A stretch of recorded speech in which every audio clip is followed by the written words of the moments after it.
Assalamualaikum, barudak kembali lagi jeung Mang Idrus. Aing mah di imah teh asa pararusing itu jeung jeung keluarga teh mending kena healing tinggal itu ka pantai Pangandaran. Aing mah teu kagok jauh heueuh. Ieu teh nepina kagok geus burit teu ayeuna mah urang neangan hotel tah ieu geus mangi hotelna nya. Tingali hotelna mani gaya kieu Laut Biru Hotel ieu teh nu aya di Pangandaran, tingali teuing sabaraha tingkatnya aing teu apal poho deui eta mah nya. Tuh tingali aya kolaman loba anu ngojay aing asa hayang ngiluan ieu teh ngan mantau we bisi aya nu ti karelap kitu aing anu ti heula nu anciluk gitu nulungan.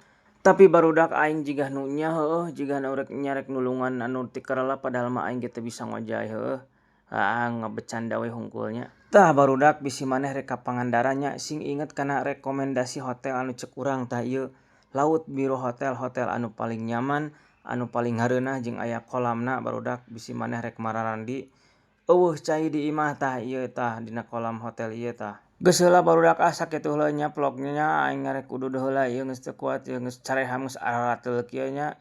Engke bakal aya video selanjutnya ngevlog urang. Bye bye.